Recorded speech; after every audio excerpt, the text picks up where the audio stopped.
Everybody, and welcome to another Telling It Like It Is. My name is Jade Alberts, the founder of Peer Guidance, and you know what? Tomorrow we are having our fourth of 7 mental health summit series for entrepreneurs. It's scrolling along the bottom. It's called Thriving Minds. The link will be up in the comments section shortly.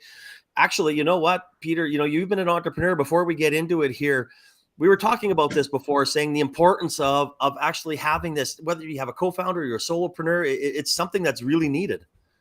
100%. I mean, I think anyone who's been a founder has had sleepless nights, whether that be, how am I going to make payroll?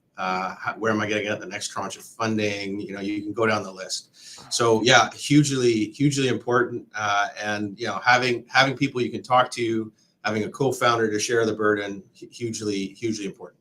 Strategies to help manage anxiety. These are things that I think are relevant. Oh, like so much. Like it's such an important thing. And I know that's not the introduction that we were going to go with, but I don't know.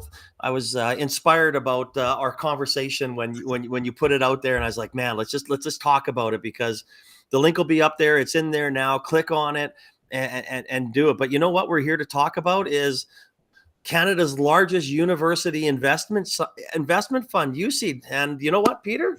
How are you today? I'm great. Thanks for having me. First time on a podcast, so I'm not sure what term to ascribe to that. It's probably inappropriate, whatever term it is. But yeah, so you guys you'll have to walk me through this. Be gentle, that kind of stuff. I find that so hard to believe.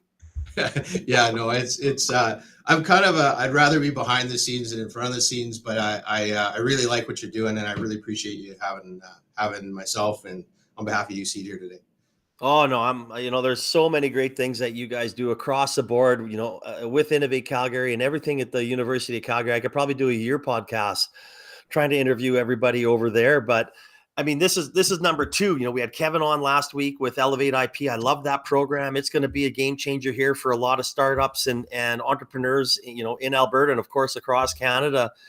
And even as an investor, I'm a massive fan. We've probably invested in companies that you've invested in, but I want to kind of have a little history story here. Are you able to kind of go back to the beginning and talk about how this was founded? Yeah, absolutely. I mean, these funds probably first started being discussed 15 years ago. So it's kind of like one of those 15-year overnight success stories. And I don't know that we can even call it a fully on a success yet, but we're making progress. So, the discussion started quite a few years ago. And the concept comes from this idea that there is a gap between fundamental discovery or first idea innovation. Doesn't always have to be technology or deep tech oriented. And that first check and what we would call meaningful venture capital investment. So multi-million dollars to really take things to the next level. So we are talking primarily about venture capital oriented type investments. And so, UCeed and the need to have UCeed-like funds starts with the view that there's a gap. And there is an acknowledged and recognized gap. And so when we think about that from a university perspective, we think, okay, well, how do we create real impact? So we can come up with this amazing fundamental discoveries. But if we know that there's a period of time, we often call that like the pre-seed investment space that is required to move the company forward before venture capital can be involved, then there's need for what we call a gap fund. So in addition to being a venture philanthropy fund, which I'm happy to get into what that means a little bit later, we are what would be considered in the US a traditional gap fund, closing the gap between idea, discovery, and venture capital.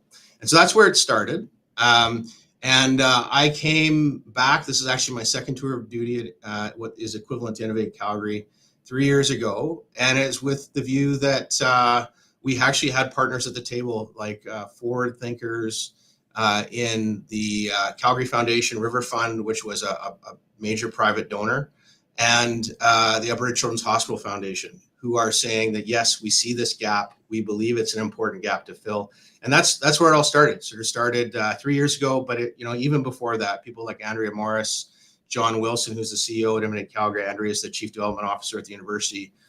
We're seeing this, thinking about this. And so I can't really take credit for coming in 3 years ago before the launch of the fund. This has really been a program that's been started, many years ago, and it's only come to fruition probably in the last 3 years.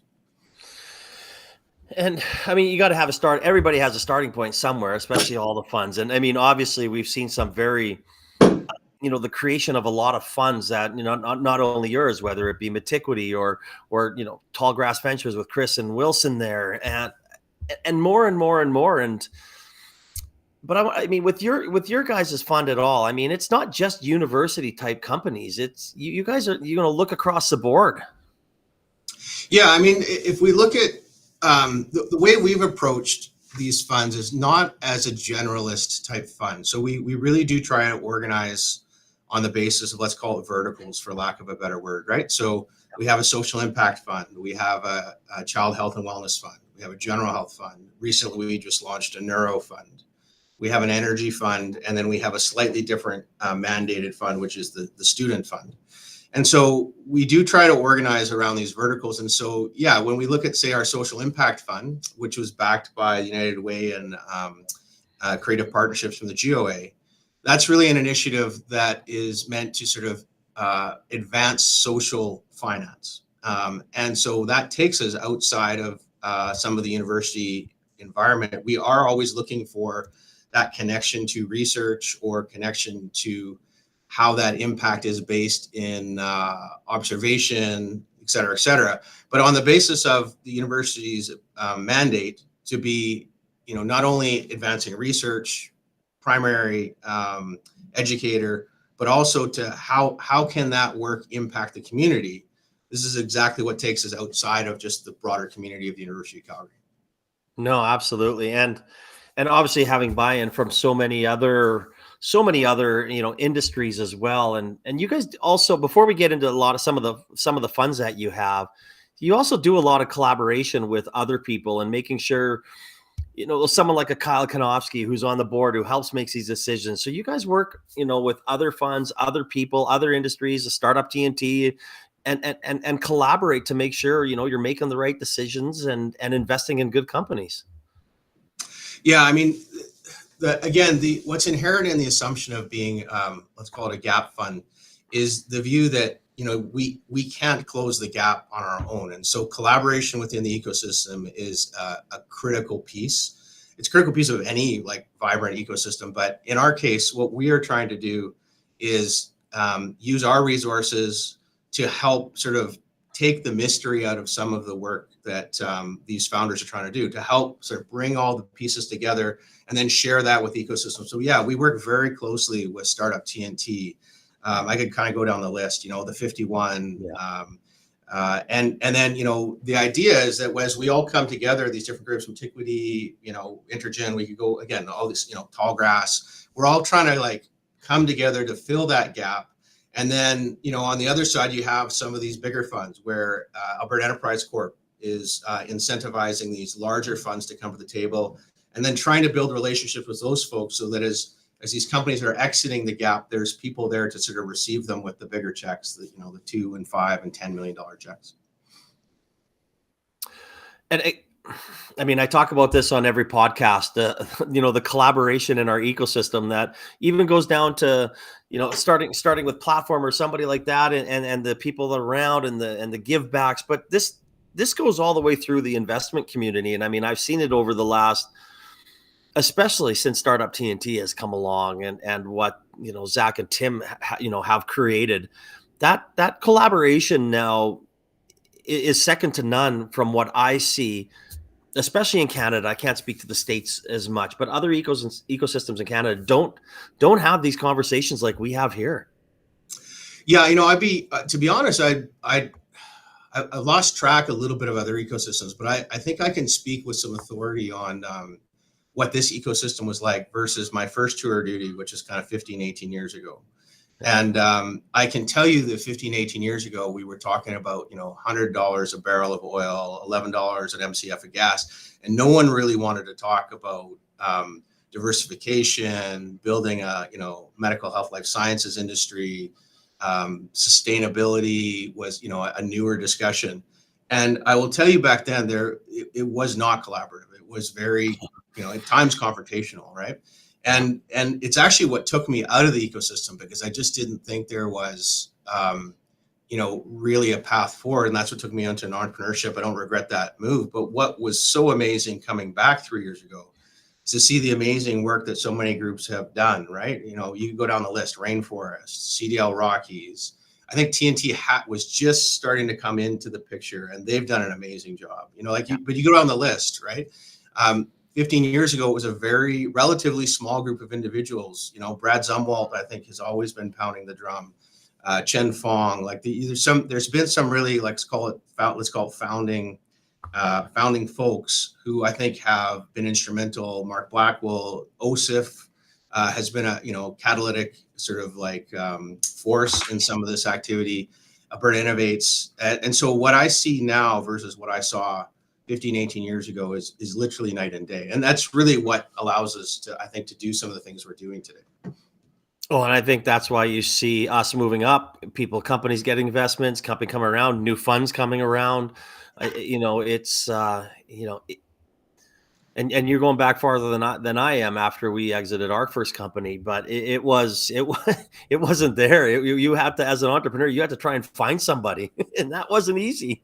Absolutely, it was hard. Yeah, it was absolutely hard. So very, but there's so many great pieces. CDL Rockies is another one. That has really brought together a lot of like-minded people as well, similar to what TNT is doing. So it's a really different ecosystem than what it was. And what I find exciting about that is, regardless of what type of company you are, it seems like there's a resource out there, and that's a change from what I saw 15 years ago. Yeah, no, totally agree. And now focus on a little bit of what you guys are doing. I mean, you started with, maybe a couple funds, but now you're into, you have the student fund, you have the energy fund, you have the child health fund, the mental wellness, the social impact, I believe the Nero fund. And I might be wrong here, but I think you're starting a quantum fund. So is there talk about how these, come across, or how you guys say, well, this is something that we want to, have a fund, and we want to make it grow and invest in these types of industries. Yeah. I mean, a lot of times it starts with, sometimes it can start with a donor. A lot of times it starts with a focus, like research priorities focus. So for example, the Child Health and Wellness Fund, in part comes from an amazing relationship with the Alberta Children's Hospital Foundation, but also comes from the University of Calgary being the first university in Calgary to declare child health and wellness as a primary focus of research. And so for sure, we orient along some of the lines of research priorities for the university. So for example, Hotchkiss Brain Institute, HBI, is an internationally recognized institution, very lots of deep learnings and leading researchers there. So a neuro fund makes quite a bit of sense for us.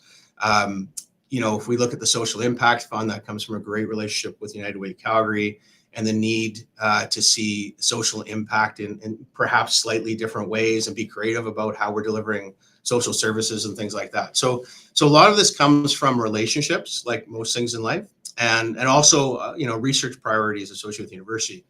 If we move beyond that to things like the energy fund, I mean, the founding donor for that, a gentleman named Don Archibald, very strong background in the energy field, among other areas. Just a belief that the strength of Calgary's energy sector need to be brought to bear on things like sustainability and energy poverty. And so, this is the type of sort of catalytic contributions that come, and I'm leaving people out, unfortunately, but, I could think about the Cannonball Fund, which helped set up the student fund. So there's the danger of naming names these days is that I'm going to miss someone. And so anyone listening who I missed, apologies. I mean, in addition to these bigger donors, there's a host of smaller donors that make a difference. And I know I'm saying donors, and so it's probably a bit of a conflict for people to understand what donor versus investor means in the context of a fund, but I'm happy to get into that a little bit later if you'd like. Yeah, sure. Because there is a difference on, from a typical fund to what, the UCeed does. So why don't you share that? Yeah, sure. So that, what we would say